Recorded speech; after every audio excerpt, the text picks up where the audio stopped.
If you want to make 3D text in Inkscape fast, clean, and without needing any expensive software, you're in the right place. In this video, I'll show you the easiest method to create a 3D text effect using Inkscape's Interpolate extension.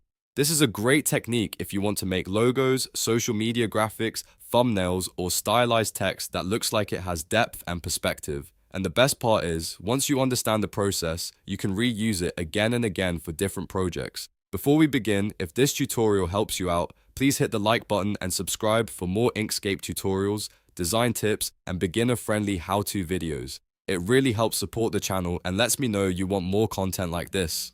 Alright, let's get started. First, open Inkscape and select the text tool by pressing T on your keyboard. Then type the text you want to turn into 3D text. You can choose any word or phrase you want, whether it's a title, a logo name, or a short message. For best results, start with bold, simple text that has clear letter shapes because this will make the final 3D effect look stronger and easier to read.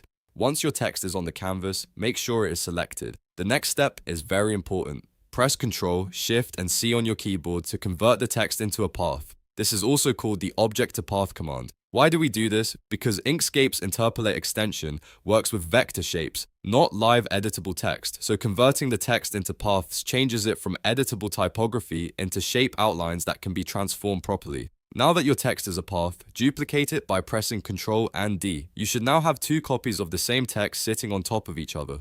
One copy will stay large and the other copy will become the smaller vanishing point version that creates the 3D depth effect. Click on one of the copies and scale it down significantly. The easiest way to do this is to hold Ctrl and Shift while dragging one of the corner handles inward. Holding Ctrl keeps the proportions locked and Shift helps scale from the center in a more controlled way. Make this smaller version much smaller than the original because it will act like the far end of the 3D extrusion. Then move this smaller text toward the direction you want the 3D depth to go. This movement helps define the perspective and vanishing point of the effect. For example, if you move the smaller version up and to the right, the 3D depth will appear to stretch in that direction. If you move it down and to the left, the extrusion will follow that angle instead. So before applying the effect, take a moment to position the smaller copy exactly where you want the perspective to end. After that, select both text shapes together.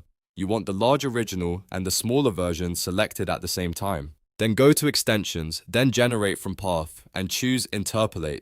This is the key tool that will create all the shapes in between the two versions and turn your flat text into a solid-looking 3D extrusion. When the Interpolate dialog box opens, look for the Interpolation step setting. Set this to a high number, like 60, or even more if you want an even smoother and more solid result. A higher number creates more intermediate shapes between the large and small text, which makes the 3D effect look fuller and more polished. If you use too few steps, the extrusion can look blocky or incomplete, so increasing the number is usually the better choice.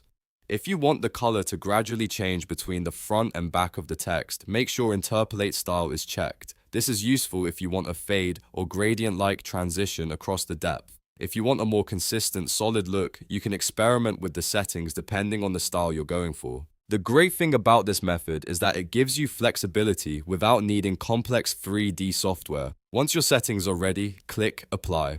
Inkscape will now generate the intermediate steps between the two text shapes and create the 3D extrusion effect automatically. After a moment, you'll see the depth appear, giving your text a real layered, dimensional look. This is what makes the method so powerful. You are essentially building a 3D illusion using simple vector shapes and a built-in extension. If the result looks a little off at first, don't worry. You can always undo it and adjust the size or position of the smaller duplicate, then run the Interpolate extension again. Small changes in scale and direction can make a big difference in how the final 3D text looks, so feel free to experiment until you get the exact depth and perspective you want, and that's it.